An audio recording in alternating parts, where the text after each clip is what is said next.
అన్నయ్య, ఈ మధ్య మిరపకాయల మీద కూడా ఏమైనా కంట్రోల్ పెట్టారా? మిరపకాయలా కంట్రోల్ ధరకే ఇస్తున్నావే. మరి మా ఇంట్లో రోజు రోజు కారం తగ్గిపోతుందంటే? అదే ఆ ప్రశ్న మీ ఆవిడని అడుగు.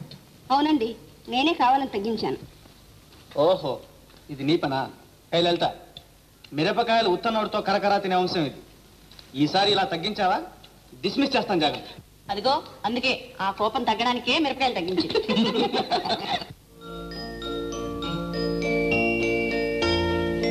ఓహో, చిన్న జమీందారు గారా? లక్ష్మి, బాబులా తీసుకురా. వాడికి మనం ఎవరం పనికిరాం బావగారు. వాళ్ళ పెద్దమంటనే ప్రాణం. సరే సరే, వాళ్ళిద్దరికీ బాగా స్నేహం కుదిరిందన్నమాట. అన్నట్టు దినా, ముందు ఈ సంగతి తెలుసు. ఏమిటది? బాబు నా పోలికే అని లలిత అంటుంది. కాదు, తల్లి పోలికే అని నేను అంటున్నాను. ఎవరు రైటు?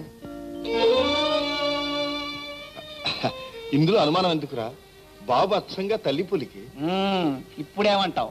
చాలే ఊరుకో. అందుకే పిల్లల పోలికలు మగవాళ్ళకి తెలియమంటారు. బాబు ముమ్మూర్తిలా తండ్రి పోలికి. మరి ఇప్పుడేమంటారు? అన్నయ్య, నువ్వే చెప్పు, ఇప్పుడు ఎవరు నెగ్గినట్టు? ఎలారా చెప్పటం? ఇద్దరికి సమానంగా ఓట్లు వచ్చాయి. అయితే ఉండు. లక్ష్మి, సరిగ్గా చూసి బాబు ఎవరి పోలికో చెప్పు. బాబు అత్త సీతమ్మ గారి పోలికేనండి. సరిపోయింది. మళ్ళీ నువ్వు ఒకటి తీసుకొచ్చావు. లోపలికి వెళ్ళి చారు తీసుకురా.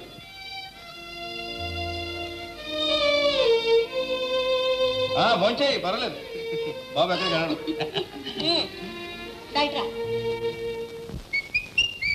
Liquor poison 51 die in Calcutta. నానా, ఎలా వచ్చావు ఇక్కడికి? నచ్చొచ్చావురా. ముందు నువ్వు ఉన్న పాత గదికి వెళ్ళి అడిగాం. నువ్వు మకాం ఇక్కడికి మార్చేసావన్నారు. అదే దారిలో కనపడ్డ వాళ్ళందరినీ అడుక్కుంటూ వచ్చాం. అడుక్కుంటూ ఏంటి బావగారు? ఆ మాటకు వస్తే వాకప్ చేసుకుంటూ వచ్చాం. అదే బావగారు, వీడే మావాడు. నీ కాబోయే మావగారు రా. కూర్చోండి కూర్చోండి. పర్వాలేదు పర్వాలేదు. వీరెవర్రా? వారు మా మాస్టర్. చాలా గట్టి బుర్రలే. నన్ను ఎలాగైనా కలెక్టర్ చేయాలని రాత్రి మగుళ్ళు మన ఇంట్లోనే ఉండి పాటలు చెప్తారు. మొత్తానికి గట్టి పట్టే పడుతున్నావు అన్నమాట. జీతం ఎంత ఇస్తున్నారా? జీతమా? 30, 30. అంత పెద్ద చదువుకు 30 రూపాయల? చచ్చా, 40 రూపాయలు ఇవ్వచ్చురా. పాపం పిల్లా జిల్లాగల్లాడేమో. నేను చెబుతాను. నువ్వు ఇందులో చెప్పడం ఆయన అసలే కోపిస్టి. పర్వాలేదు. అదే నాన్న, నువ్వు ఉండండి. మీరు ఉండండి సార్. నమస్కారం అండి. నమస్కారం. వజ్రం మావాడే. వాడికి మనుషులకు విలువ కట్టడం బుద్ధిగా తెలియదండి. లేకపోతే మీకు 30 రూపాయలు జీతం ఏంటండి? 40 రూపాయలు ఇచ్చుకుంటాను. పాఠాలు రోజు 1-2 గంటలు ఎక్కువ చెప్పండి మేస్టారు. మేస్టారు అదేమిటయ్యా? నా దగ్గర చదువుకున్నట్టు మేస్టారు పిలుస్తావు? నేను మేజర్ జనరల్. నేను వజ్రం తండ్రి. నా పేరు విశ్వరూపం. తండ్రి? వాడు తల్లి తండ్రి ఎవరు లేరని చెప్పడే కదా? వేధవా, తిరగట్రాలాగా మేమిద్దరం బతికే ఉంటే చచ్చిపోయామని చెబుతావట్రా? చూడండి మేజర్ గారు, మీ మీద ఒట్టేసి చెబుతున్నాను. వీడు స్వయాన నా కొడుకే. నిజమేనండి. ఆ మాటకు వస్తే నేను ఇతను కాబోయే మామగారిని. మా పెద్దమ్మాయినిచ్చి పెళ్లి చేయటానికి కూడా నిశ్చయించుకున్నాను. బేరం కూడా సెటిల్ అయిపోయింది. పెళ్ళి వాడికి మళ్ళీ పెళ్లి చేస్తారా? వాళ్ళతోటి కాచి మరసా. ఏమండి, ఏమిటినంతా? ఏం లేదు మిమ్మి, ఈయన మా నాన్నగారు. నమస్కారం మామగారు. ఏమండి, ఈ పల్లెటూరు వాతావరణం చాలా బాగుంది. అప్పుడేం చూసావు మిమ్మల్ని? ఒక వారం రోజులాగు, నీకే తెలుస్తుంది. చూడమ్మా, మా ఊరంతటికి ఈ గుడి ముఖ్యమైంది. చాలా మహత్యం గల స్వామి. కళ్ళు మూసుకొని ప్రార్థిస్తే ఏ వరమైనా సరే ప్రసాదిస్తాడు.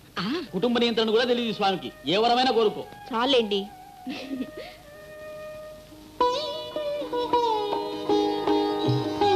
అమ్మా, అన్నయ్య, ఎప్పుడొచ్చావు? నిన్ననే. విమల, ఈమె నా చెల్లెలు లలిత. నా చెల్లెలు తోడికోడలు సీతమ్మ గారు. నమస్కారం. లలిత, ఈమె నా భార్యామణి విమల. అదేమిటి, అసలు నువ్వు పెళ్ళి ఎప్పుడు చేసుకున్నావు? అదంతా ఒక పెద్ద కథలే. ఇంటి దగ్గర తిరుపతి చెప్తాను. సరే, బాబుని తీసుకురాలేదా? బాబు ఇంట్లో ఉన్నాడన్నయ్య. దండాలు సీతమ్మ గారు. ఏం రంగన్నా, ఏం లేదు అమ్మగారు, భగవంతుడు చల్లగా చూడబట్టి నాటికి నాకు ఒక నలుసు కలిగాడు. అన్నపాసన కూడా ఈ దేవుడు ముందే చేసుకుంటున్నాం. తమరు వచ్చి ఆయన దీయితే మాకు అదే 10,000 తల్లి. అలాగే పద.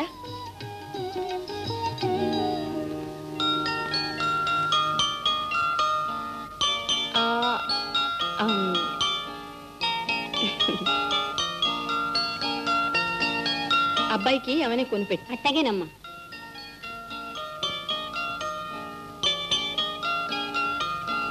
ప్రెసిడెంట్ గారి లాగా అమ్మగారు కూడా చాలా ఉత్తమరాలు. ఇదిగో కొండయ్య. అయ్యో అయ్యో, మీకేమైనా బుద్ధి ఉందా లేదా? లేక లేక పుట్టిన బిడ్డ కదా, ఆ గొడ్రాలతో ఎవరైనా అన్నప్రాసం చేయిస్తారా? ఏందమ్మా మీరనేది?